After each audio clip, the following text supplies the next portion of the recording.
Buenas tardes, mi nombre es Jessica Benítez, soy psicóloga, psicóloga humanista, soy de aquí del estado de Aguascalientes y el día de hoy vamos a hablar de un tema que es bastante interesante, que es acerca de los primeros auxilios psicológicos, que es básicamente el poder escuchar, el saber acompañar, el validar, orientar y cuidar a las personas que se encuentran en situaciones de emergencia o de algún desastre. Como es que las personas, eh, cualquier persona, un médico, un enfermero, un psicólogo igual, podemos empezar a hacer una pequeña intervención.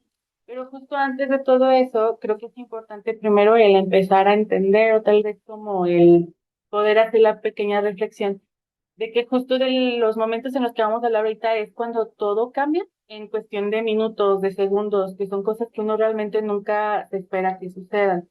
¿Cuál es el impacto psicológico que puede tener la persona después de un desastre? Ok, entonces, ¿qué es lo que ocurre cuando vivimos una experiencia que amenaza nuestra vida o en general la vida de las personas que queremos? Justo antes, como les comentaba, antes de poder entrar como a la parte de qué son los primeros auxilios psicológicos, es importante que entendamos que justo vamos a hablar de cómo es que se vive en un desastre, porque al final, si fuera una crisis en otro momento, pues podríamos ir descartando como ciertas situaciones o como ciertos, ¿cómo decirlo? Sí, como ciertos objetivos, ¿vale? Porque al final, pues tenemos que tomar en cuenta que estamos en una situación de mayor riesgo. ¿Por qué? Porque es algo que no se encuentra en nuestro control. Básicamente los desastres naturales, pues obviamente no están en nuestro control. Entonces, antes de cualquier cosa, es importante entender o conocer que nuestro cerebro está diseñado básicamente para sobrevivir. Entre ellos está el que el cerebro va a buscar que luchemos, que podamos huir, o simplemente nos vamos a congelar. ¿Por qué? Porque es completamente natural. Al momento de luchar, obviamente estamos hablando de que pueden ser en situaciones en las que yo sé y yo comprendo que puedo reaccionar físicamente, que puedo hacer algo completamente físico para la situación que está pasando, o que el cerebro me va a ayudar a saber o evaluar que no puedo hacer nada y que lo mejor que puedo hacer es huir de esta situación. O como a muchas personas les suele pasar y que es completamente normal, que te van a quedar congeladas. ¿Por qué? Porque no tenemos las herramientas necesarias para reaccionar. Y vuelvo a lo mismo, en la situación en la que estamos hablando, que es un desastre natural, pues realmente pues no sabemos cómo vamos a reaccionar. Aún así existan como muchos protocolos, pues realmente no vamos a saber cómo reaccionar hasta que ya lo estemos viviendo. Ahora, también es parte importante entender que cada persona vamos a reaccionar de manera completamente diferente. Porque al final, aunque haya como síntomas o reacciones físicas, reacciones emocionales que nos explican en los manuales, ya al momento de que está pasando esta situación, pues todas las personas vamos a reaccionar muy diferente, vamos a poder vivirlo o sentirlo de maneras completamente individuales. Ahora, justo quiero que nos quedemos con esta frase que es una reacción normal frente a una situación extraordinaria no es necesariamente un trastorno mental, porque al final del día no podemos tampoco, como siempre, pensar que un síntoma psicológico es porque la persona tiene algún trastorno mental. Ahora, si estas reacciones son completamente esperables, ¿cómo podemos acompañar a una persona sin poder lastimarla más o sin hacerle más daño? cua- de por sí cuando la situación es complicada ya emocionalmente. Entonces, vamos a empezar a hablar de qué son los primeros auxilios psicológicos. Les voy a leer lo que dice en la presentación.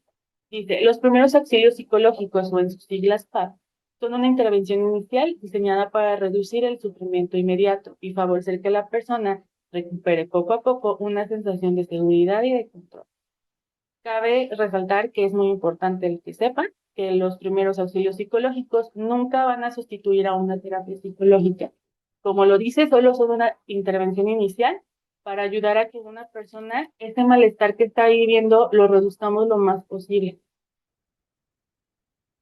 Los tres objetivos de los primeros auxilios psicológicos es que la persona se encuentre segura, que mantenga la calma y encontrar una conexión. ¿A qué se refiere el tema de la seguridad? Bueno, que es el proteger, el estabilizar y el saber orientar a la persona que está viviendo o que está necesitando estos primeros auxilios. La calma, como lo dice, es disminuir el nivel de angustia inmediata, porque al final les digo, es importante que la persona podamos disminuir su malestar emocional lo más posible. ¿Para qué? Para finalmente poder derivar a otro lugar, ya sea que sí necesite la atención de un profesional de la salud mental, el saber acompañarlo, el saber acercarlo a las personas que realmente le van a poder brindar como una ayuda más profesional en cuestiones de salud mental. Ahora, siempre es importante saber que la seguridad de los que están involucrados es lo primordial. ¿Por qué? Porque al final, en la situación en la que nos estamos encontrando ahorita, que es después de un desastre natural como lo es un terremoto, pues tenemos que justo evaluar qué lugar esté seguro. ¿Por qué? Porque no sabemos si puede haber réplicas, si puede haber algún derrumbe, si hay alguna conexión de fuga de gas o o alguna otra cosa que nos ponga en algún tipo de riesgo. Entonces, siempre lo primordial y importante es saber que nosotros, los que vamos a interactuar con la persona y la persona que necesita la ayuda se encuentren en un lugar seguro. Entonces, ya después de haber evaluado este tema de la seguridad, bueno, es el momento de acercarnos con la persona.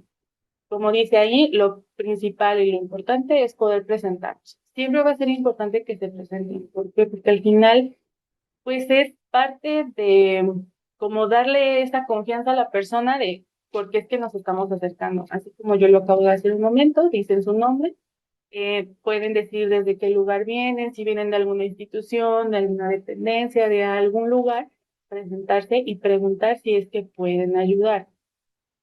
Y finalmente, el respetar la decisión de la persona. ¿A qué se refiere con respetar la decisión? No significa que si la persona me dice que no, simplemente me voy a ir.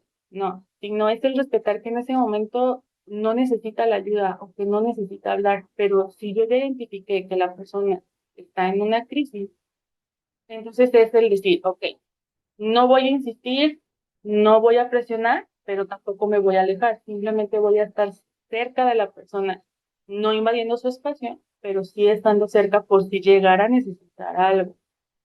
¿Por qué? Porque el escuchar también es ayudar. No siempre vamos a tener que hablar o decir algo. Simplemente con escuchar o estar ahí atentos también es de muchísima ayuda en un momento de crisis.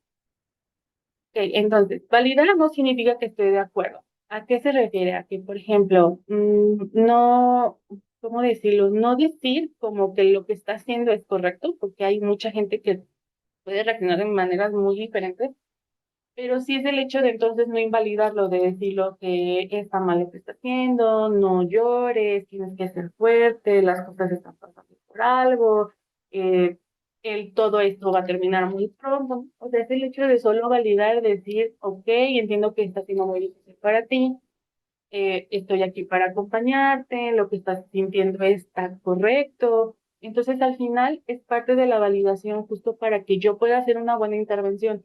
Porque si yo entonces empiezo a invalidar, pues lo hace más difícil. Es como, por ejemplo, no sé, tal vez todos nos hemos encontrado en esta situación de cuando estamos acompañando a alguien en un duelo, que alguien falleció, que realmente de repente es hasta como que uno se pone a pensar en qué decirle a la persona de, ay, pues es que, no sé, ya está descansando. Sí, pero pues eso no es un alivio para la persona, porque a pesar de que sabe que está descansando, pues es algo que no le gustaría estar viviendo en ese momento. Entonces, siempre es importante tener cuidado con cómo yo me voy a acercar al otro y de cómo voy a validarle al otro lo que está haciendo. ¿Sí? Entonces, siempre es importante evaluar qué necesita la persona en ese momento, si necesita agua, si está algún familiar cerca, si está lastimado, si en cuestión física, si tiene cortaduras, raspones, algún tipo de fracturas, si necesita información de alguien, si necesita solamente descansar. Entonces, ¿por qué? Porque al final los primeros auxilios psicológicos, el conocerlos y el llevarlos a cabo, nos ayuda justo a saber cómo evaluar estas situaciones. Es como, por ejemplo, no le puedo preguntar a una persona cómo se está sintiendo en ese momento si a lo mejor tiene una fractura en la pierna. ¿Sí me explico? Entonces, al final le tengo que dar importancia primero, pues a que atiendan médicamente a la persona porque tiene una fractura. Entonces, después de haber atendido todo esto y de haber evaluado qué es lo que la persona necesita, pues entonces ya sé cómo acompañarla. ¿Sí? El saber acompañar a la persona con lo que la persona necesita, no con lo que yo creo que la persona necesita en ese momento. ¿Qué lecciones podemos encontrar después de una experiencia como esta? Como se los dije al principio, todas las personas vamos a reaccionar de maneras muy diferentes y de una manera muy individual en cuestiones de... Entonces podemos encontrar sentimientos de tristeza, podemos ver personas que tienen un bloqueo, personas muy enojadas, personas que sienten mucha culpa, personas que se sienten muy ansiosas, que están confundidas, que están con mucha desesperación, todo este tipo de emociones, todo este tipo de sentimientos. Entonces realmente son reacciones que se esperan, sí, pero va a haber gente que va a reaccionar muy diferente. Entonces, puede también aparecer dificultad para concentrarse, pensamientos repetitivos. Estos ya son como más en un largo plazo que tengan temblores o problemas para dormir. Pero precisamente como les digo, no todas las personas van a reaccionar de eso. Entonces es importante siempre individualizarlo. Como yo les decía desde un principio, se los vuelvo a repetir. Saben que en muchos manuales nos puedan decir cuáles son las cosas que estas personas pueden vivir, pues realmente todos lo van a vivir de una manera muy diferente. Hay situaciones de personas que lloran muchísimo y hay otras personas que simplemente los vamos a ver y parece que están bien, pero no es que estén bien, es solo que están en el momento de la crisis. Ahora, lo importante no es solo el síntoma, sino el contexto en el que ese síntoma está apareciendo. En psicología siempre debemos preguntarnos qué le ocurre a la persona y no solo qué síntomas tiene en este momento. Como por ejemplo les digo, habrá personas que estén llorando muchísimo y habrán otras personas que no, pero tal vez la diferencia que haga que la persona que está llorando mucho es que ya recibió información sobre, no sé, que algún familiar falleció y el otro es porque ni siquiera conoces de información. O puede ser al revés, que la persona que esté llorando porque no tiene el conocimiento de la información, no sabe si su familia ya falleció, si su familia se encuentra bien, mientras que la persona que está como en shock, vamos a ponerlo así, pues ya conoce esa información y por eso es que está reaccionando de la manera en la que está reaccionando. Entonces, pues, ¿verdad? Por eso les digo, siempre el contexto va a ser más importante. Y entonces yo teniendo el contexto, sabré cómo intervenir y cómo reaccionar ante la persona. Ok. Entonces, una parte que a mí me parece súper importante es que evitemos patologizar la situación. ¿Por qué? Porque no necesariamente el hecho de que una persona esté viviendo un síntoma tenso implica que esté enfermo o tenga algún trastorno mental. No, no, no. Simplemente está viviendo algo que lo está haciendo reaccionar y lo está haciendo responder como cualquier humano que está viviendo una situación complicada, una situación, por ejemplo, esto de un terremoto, es como no por yo ver a una persona que está llorando muchísimo o que está simplemente muy desesperada, significa que esté viviendo algún trastorno mental. Simplemente es por la situación, está tratando de regularizar, está tratando de asimilar lo que pasó. Entonces, lo más importante es esa parte. No vamos a patologizar una respuesta humana completamente normal ante la situación que está viviendo. ¿Ok? Entonces, ¿qué podemos hacer? Como lo decía en la portada, es escuchar, acompañar, atender sus necesidades, orientar y validar. ¿Qué sí puedo hacer? Entonces, ¿qué es con lo que yo le puedo apoyar a la persona? ¿Con qué sí le puedo ayudar? ¿Sí? Me explico con lo que necesita realmente esta persona, no con lo que, como se los dije hace un momento, no con lo que yo creo que necesita, porque tal vez yo puedo decir, pues lo que esta persona necesita es descansar, pero si la persona lo que necesita es saber de su familia, pues por más que yo le diga o le incita a que descanse, el hecho de no tener respuesta de sus familiares, pues simplemente no va a permitir que eso suceda. Entonces, una parte más totalmente importante, pero creo que en esta parte es algo que muchos tenemos de repente muchas dudas de cuándo deja de ser una reacción esperada y estamos hablando de un posible trastorno de estrés postraumático. Bueno, lo importante aquí, ¿todas las personas desarrollarán un trauma? La respuesta es que no, no todos. Por lo mismo que les digo, como les he dicho desde el principio, todas las personas vamos a contar con diferentes herramientas emocionales que nos van a hacer y nos van a ayudar a sobrellevar el trauma. ¿Sí me explico? Como por ejemplo en esta situación del terremoto. Personas, no es porque conozcan o porque ya hayan vivido un terremoto anteriormente, pero simplemente sus respuestas emocionales son diferentes. Entonces, no necesariamente porque sea un trauma van a desarrollar estrés postraumático. ¿Ok? Entonces, la mayoría de las personas experimentará reacciones intensas durante los primeros días o semanas. ¿Por qué? Porque en ese momento está pasando la situación, en ese momento está pasando la crisis. Obviamente, conforme vaya pasando el tiempo, vayan pasando los meses, los años, pues los síntomas van a ir disminuyendo. ¿Por qué? Porque al final, para entonces van a contar con apoyo, van a contar con seguridad y con algún otro recurso.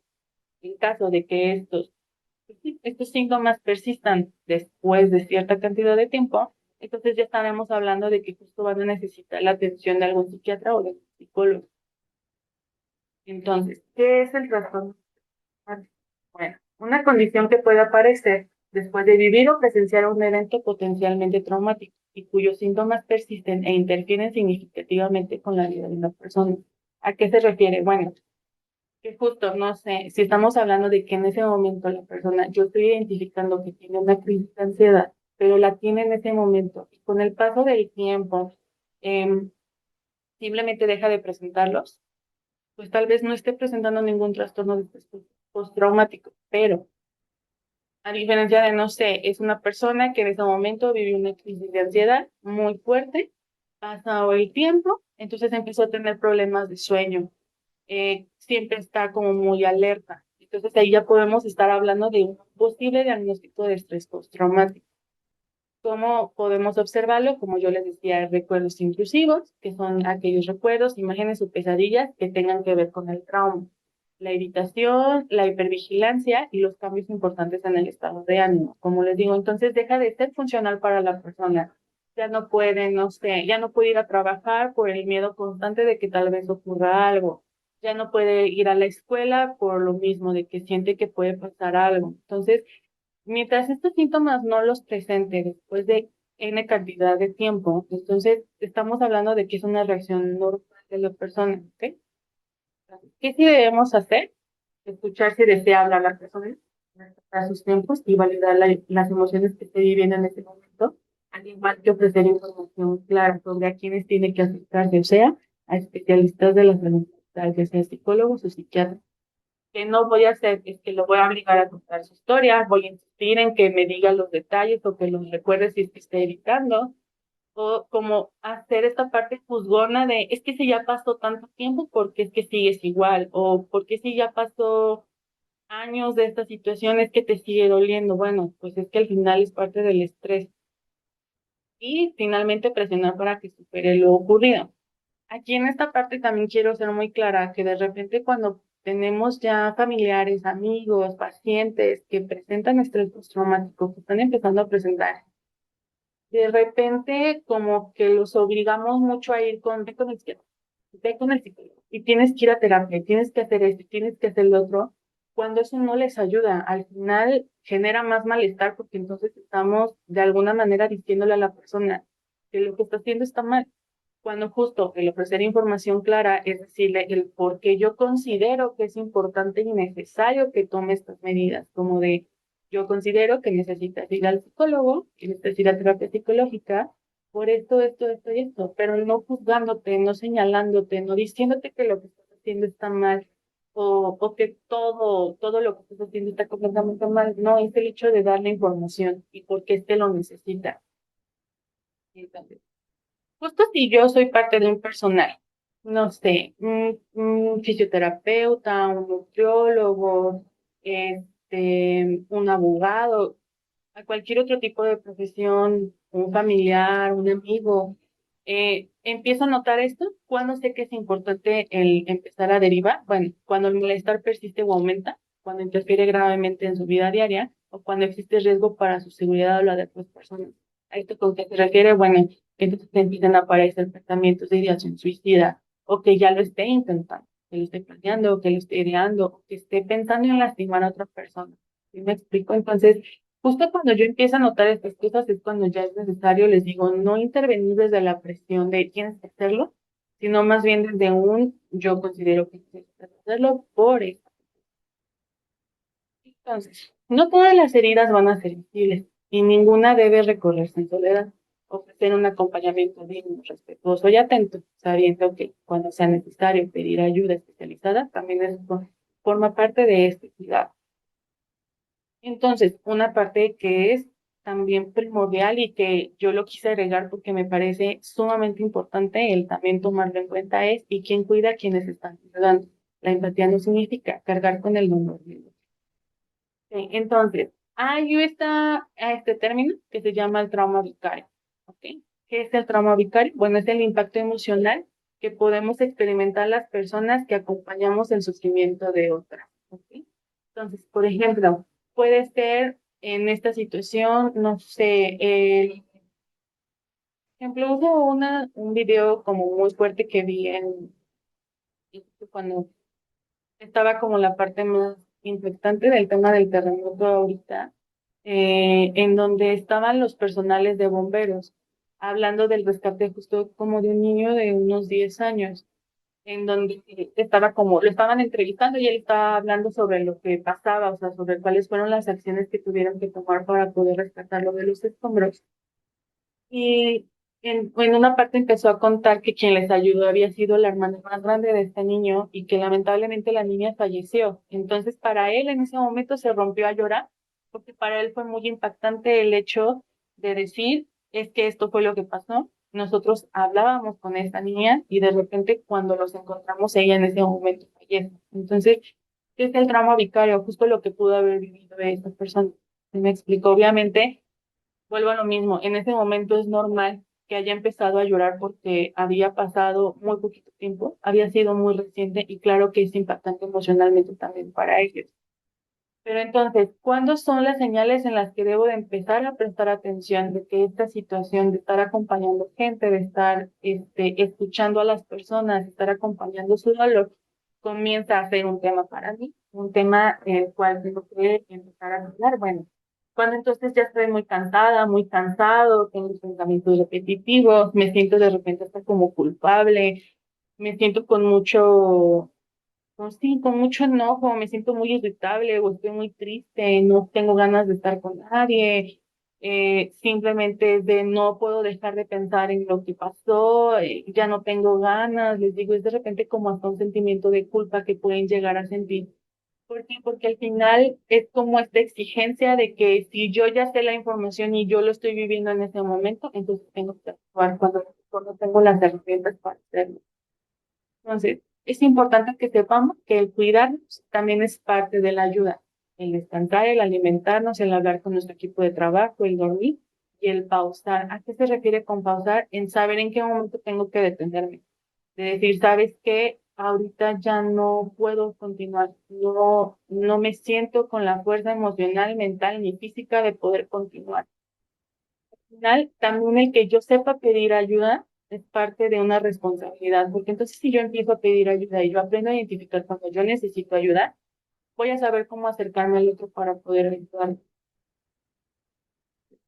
Antes de finalizar, me gustaría que se quedaran con esto, que recuerden que las personas reaccionan de maneras diferentes, que acompañar es más importante que tener todas las respuestas. No patologizar reacciones que son completamente esperadas, derivar cuando sea necesario y el cuidarnos para seguir cuidando. ¿Ok? Entonces, no siempre podemos cambiar lo que una persona ha vivido, pero sí podemos cambiar la manera en que atraviesa este momento. Muy bien, entonces, esta última diapositiva es como una parte resumida sobre qué son los primeros auxilios, sobre qué es lo que necesito hacer y qué es lo que mm, es como mi objetivo, que es antes de intervenir, recuerda, verificar la seguridad del lugar. ¿Para qué? Para yo estar seguro, que la persona esté seguro, que nuestro entorno esté seguro.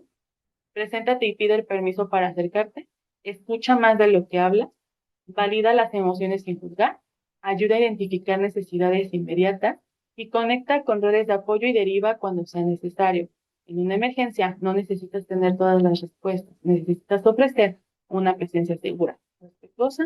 Entonces, justo como les digo, como un comentario ya para cerrar esta parte y esta pequeña plática que hemos tenido el día de hoy, recuerden siempre que el acompañar tiene que ser desde un lugar humano, no desde un lugar clínico tampoco. Obviamente es importante, pero no siempre tiene que ser así. A veces el acompañar siempre es más valioso cuando es desde un humano hablando del otro humano, no desde un profesional hablando del otro profesional, y más en las circunstancias en las que les digo que se presentan, en una crisis humanitaria. en donde ni siquiera yo sé qué está pasando conmigo, porque al final también es entender que yo también lo viví. Si yo estuve cerca, yo también lo viví. Yo también me sentí mal, yo también lo presencié. Entonces, el saber acompañar al otro siempre tiene que ser desde un lugar muy humano. Ya después, cuando entonces empecemos a ver una situación más clara sobre lo que estamos viviendo, bueno, entonces ya sí puedo usar mi ojo clínico para saber y derivar, que también es la parte más importante. Pero al final, siempre recuerden que esta es la parte importante de los primeros auxilios psicológicos, el acercamiento humano con la otra persona. Entonces, como les vuelvo a decir, me parece importante que se queden con esta parte y además de justo agradecer el espacio y que hayan prestado atención y que espero que esta información sea de su agrado y que realmente les pueda ayudar en el acompañamiento a las personas. Y finalmente, sin nada más que decir, pues me gustaría agradecerles y desearles un bonito día. Muchas gracias.